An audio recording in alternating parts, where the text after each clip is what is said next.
So I have a lot of questions as to how we can do something to maybe add some color in this final piece. And I wanted to make sure to make this available for all of you who wanted it. So I'm going to go ahead and I have a regular copy of my cross contour line person. And I'm going to go ahead right above there and I'm going to go to this little symbol right here and I'm going to make a new layer. Right here is our new layer icon. It says create a new layer. You can also go up to layer, new, and layer. Keyboard shortcut, Shift Control N if that's what you need. And on that layer, you're actually going to drag some kind of color. It could be a lot of color. It could just be paint bucketing in a solid color. It could be going to what's called our gradient tool, right below the paint bucket, which you're used to. The gradient tool will actually give you a lot of options. So inside that gradient tool, you might have your favorite team colors, might be your school colors, might just be favorite colors of yours, or something that fits really well. If you click on there, let's say you love maybe the Bears. Right here, this is the oddball color that doesn't work, but the orange is actually good. We need orange and blue, so I'm going to click on that yellow.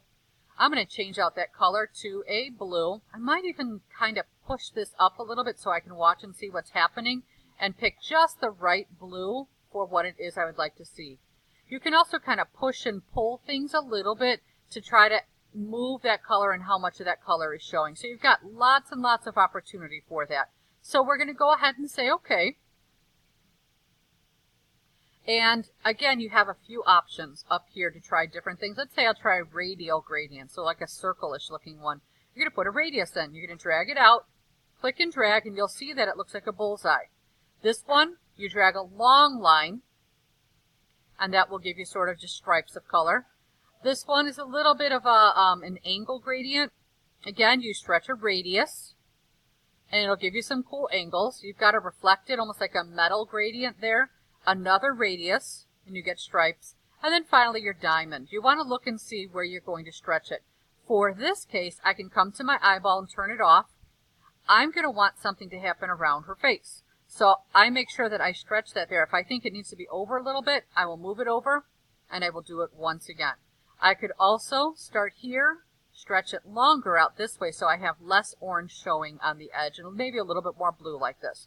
So once that is there, you're then going to go ahead and you're going to change your layer style. Right here, we always want to be on normal unless you know for sure why you're changing it.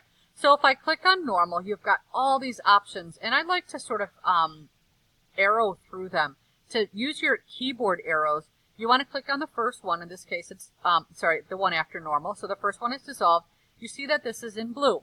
If you use your down arrow, you can actually watch on your screen and see what happens with each of these changes. You can see that each of these changes will produce something a little bit different. Some may not show much of a difference at all. Some might look completely normal.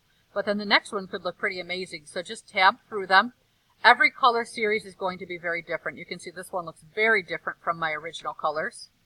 But again, you're going to want to tab through it, figure out which one you like, and then you're going to go with it. Let's say I decide I like this one. That's my finish. You can also, again, I'm going to turn off visibility here. You can create areas of local color by going and picking, just like we did before, you're going to pick your marquee tool of some kind, either an elliptical tool or a rectangular tool. You're going to go ahead and put that in, and then you can drag your gradient inside of there. So let's say I'm going to go, let's just go with this one. Okay? I can drag it inside of there. It's going to fill just that box. I didn't drag it wide enough. You want to go outside. Notice it'll fill up that box, and same thing goes. I can go ahead and start picking some of these, and I can see which one actually fits the best with my particular image. Have lots and lots of room for opportunities here in terms of what you're doing color-wise to change these pieces as an extension, and to kind of just push your learning. That's it, under 5 minutes, and you got something that looks pretty cool.